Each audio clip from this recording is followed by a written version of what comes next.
Good afternoon, everyone. My name is John Coveney. I'm a General Chair from District 142. Due to the coronavirus, we're putting a video together to try to answer some of the most frequently asked questions.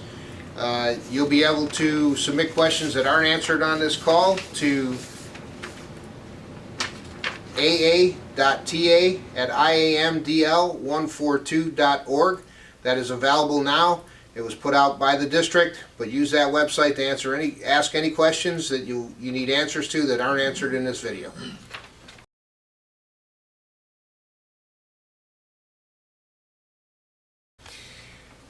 The most frequently asked question is the bonus check. The bonus check has been signed off by the company and the union, so you will receive the bonus check. It is part of the implementation discussions right now, and as soon as the date that it will be dispersed to everybody is made available to us, a letter will be put out so everyone will see that a bonus check is coming to them.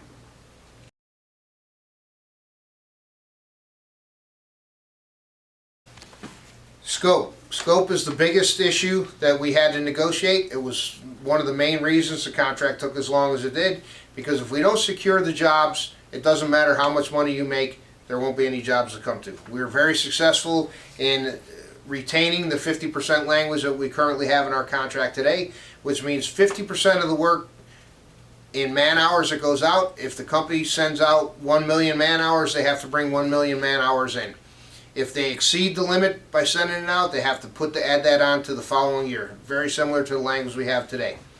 Line maintenance language says that they can't schedule maintenance in a non-maintenance station. Exactly the same language we have today, so it protects all our line maintenance workers domestically. Internationally, they're allowed to farm out 11% for the first 3 years, 12% for any years after that. Now keep in mind, we didn't have many international flights on the US side. They have a bunch of flights on the AA side. They used to have 17% farm out language on the AA side. We were able to reduce that to 11 and 12% moving forward, which means there's a lot of work out there available to everybody. Okay, profit sharing. Profit sharing is now in the contract book. We were successful in securing the formula that Delta used for their profit sharing last year. It's 10% of the first $2.5 billion, 20% after that. Now how that works is the company reports their profit, puts it into a big pool. That pool is divided up amongst all the employees across the company based on a percentage of their profit sharing. Our percentage of that profit sharing will be larger than anyone else's. The potential for the pilots and flight attendants and the CWA and the other groups to negotiate into the same profit sharing is there, but currently we are the only ones that receive that chunk of profit sharing, so your percentage of the profit sharing money will be larger. Compensation, everyone will receive a increase in pay, date of ratification. The new rates of pay will actually take place the first Monday following date of ratification, which will be March 30th, pending ratification, and then percentage increases through the rest of the duration of the contract.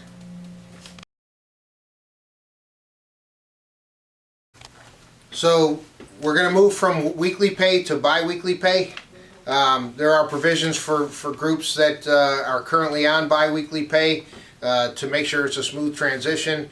Everyone that's on the weekly pay that is going to move to a bi-weekly pay, there's provisions to make that transition go smoothly as well. In locations where the law doesn't allow you to go to a bi-weekly paycheck, you will stay on a weekly paycheck. The example I have for you is LaGuardia. The state of New York doesn't allow certain work groups to go to a bi-weekly paycheck, so you folks will stay on a weekly paycheck. You'll have to check what your local state laws are to see if they affect you in your area.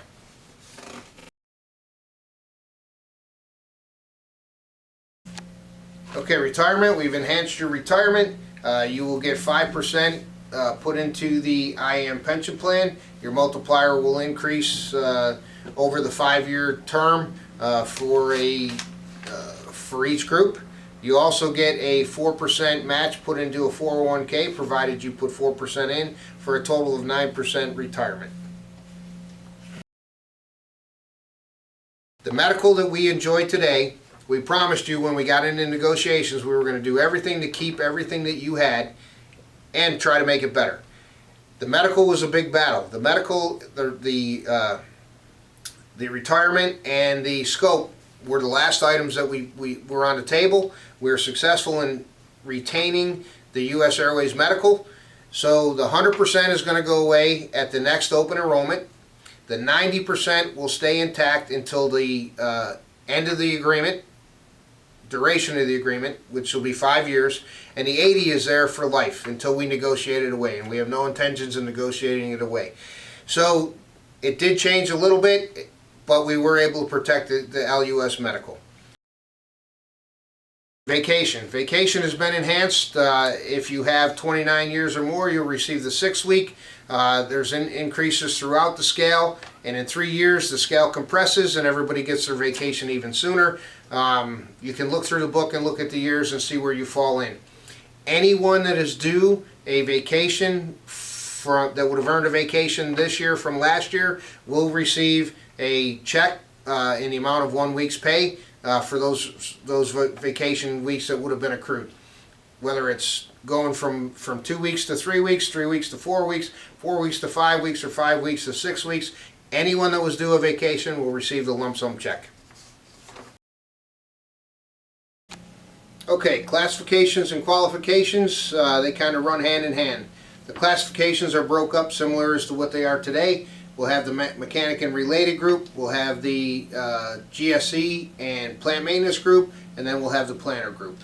As you read through classifications, it breaks it down and explains what each one is. Then we move on to qualifications. The qualifications are what determine your ability to get to a job. So within your classification, you'll have qualifications. There's a chart in the qualifications article, Article 8, that'll tell you exactly what's required to move into different positions. Incorporated with that would be the filling of vacancies. As long as you're in the classification, you meet the qualifications, you can fill your position by filling of vacancies. The filling of vacancies is very similar to the process we have today. The only thing added into filling of vacancies is a pecking order on how you get to the job. So make sure as you look through the book and say you're bidding for a premium position of a lead or inspector, look at the pecking order of how you fill that job. It's important that you know where you stand to get to that position. That's the biggest change, the fundamental change in what we've done. It's a little different than what we do today, so take the time to read it and understand it. So we negotiated field trip language. It's going to be separate from the overtime list. There'll be a separate field trip list that you'll have the option to sign up for or not sign up for, depending on your schedule and what you're going to do. The field trip language is really decent. It's from the time you get called, you'll receive 1 3/4 hour pay until the time you return to the station.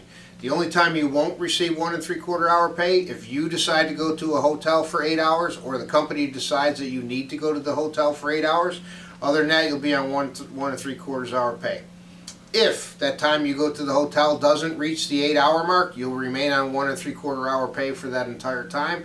You'll be paid until you return to the station. While you're on a field trip, you'll receive per diem. And per diem's been increased to $2.30 domestically, $2.80 internationally. If you're in a location that doesn't have access to food or other supplies you need, you can request a rent-a-car, and the company will have to provide a rent-a-car, or you could go on Uber and they'd refund you the money. We've also been successful in negotiating 2 flex time days where if you're late, you can be late up to 15 minutes and it won't count against you 2 times a year. So when you get stuck in traffic, if something happens, you don't have to kill yourself getting here. You get 2 times a year to flex your start time. Limited duty. Everyone probably remembers, or most people remember, we used to have an occupational bank. Then we were able to use our sick time for wage loss makeup. We've enhanced limited duty. If you get hurt at work, you will receive the first 20 days of pay, full pay from the company. That'll get you through your wait period. After the wait period, and you go on to state compensation or state occupational, you'll be able to use your sick time hours to make up the difference in your wages. It's something we haven't had in a long time. Nobody comes to work asking to get hurt, but if you get hurt, you have ways to take care of yourself moving forward. We're successful in enhancing the leave of absence language. In the leave of absence article are leaves such as military, medical, family medical leave, paternity, maternity, those kind of things, and also the bereavement has been enhanced incredibly. Take time to read the chart for bereavement. It allows you more time off in your time of need. Not only the 3 days of bereavement, but 2 extra days upon request. Overtime rules have changed significantly. The most important thing to think about moving forward in overtime is the company will be responsible for calling the overtime list. It'll take it out of the hands of our stewards. It'll take it out of take the pressure off of us to have to make the decisions of who's qualified and who's not qualified. The company will call the list. As long as you're qualified to work the overtime, you'll be called. If you sign up, that's a whole other process that we'll get into later on, but the overtime procedures will be significantly different from what we have today. The beauty about the overtime is anything over 8 is time and a half, anything over 12 is double time. The first 8 hours you work on your weekend will be time and a half, anything after that is double time. Same applies to the 10-hour days, the 10-hour shifts and the 12-hour shifts. Anything over those hours becomes time and a half, double time, just like it used to apply in the past. Realignment and rebid process is very similar to what we had before. You'll be able to do a rebid 3 times a year, January, May, and September.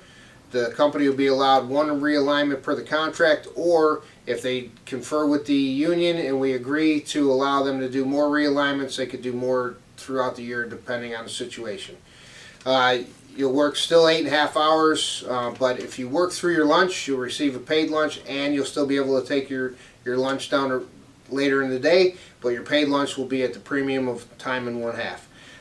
I forgot to mention earlier in the overtime, the easy hour is back, so if you work any part of an hour past your shift, you'll receive 1 hour's pay.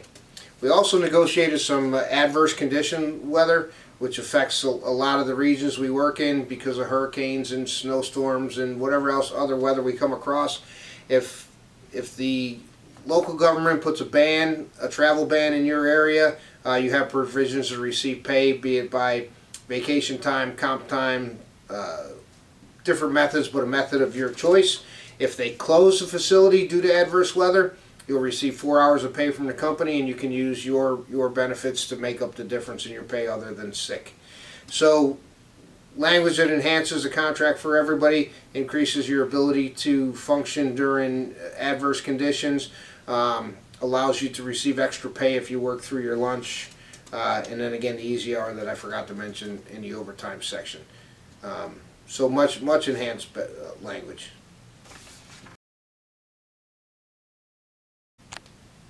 Improvements have been made to the sick time. You get 100% sick pay the first day. You can sell your sick time back at 1080 upon separation. It used to be only upon retirement. Now it's anytime you leave the company, whatever sick time hours you have, you can sell back at the rate of $10.80 per hour. Or if you retire, with a 4-month notification to the company. It's very important to remember, if you're going to retire and you want to get into the health reimbursement account, you have to give the company 4 months notification. You'll be able to sell your sick time back at 50%. That'll go into your HRA, and you'll be able to use that to pay for your medical benefits, whether it's supplemental or your regular premium. But the key is to remember the 4-month window. Also, there'll be a cap of 1,600 hours. Once you reach the 1,600 hour mark, you won't accrue any more hours until you fall below that. So the big changes are 100% first day, 1,600 hour cap, be able to sell back at $10.80 an hour at any time upon separation, and 50% back for an HRA. Cytobadge language. We've enhanced the Cytobadge language because you have to have the Cytobadge wherever you work. If you bid to another station, you'll be able to get to that station, apply for your Cytobadge, and they won't move you until you get the Cytobadge for that station.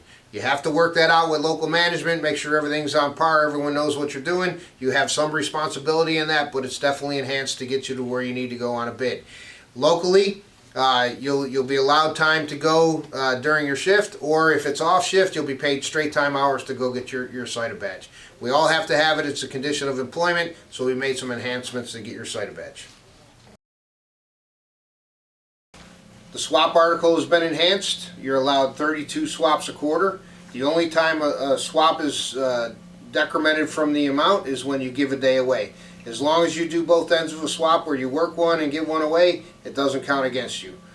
Also, you can do a half a swap. You can give away 4 hours either at the beginning of your shift or at the end of your shift. A half a swap will count as one swap in your giveaway process unless you equally trade those days away. Also, we're able to protect the swaps a little bit better. Currently today, if you're late on a swap or sick on a swap without a doctor's note, they can take your swaps away for 180 days. Alright, so everyone's aware that the vote is going to take place March 26th from 6 a.m. until 8 p.m. That'll allow you to vote pre-shift, post-shift, during the day, whenever you can get there. You will have the right to vote at any polling location. If it's not your local lodge, your ballot will be impounded and will be counted sometime during the vote process the way impounded ballots work. I'm sure everyone's aware of that. If not, check with your local recording secretary and they'll fill you in on the details.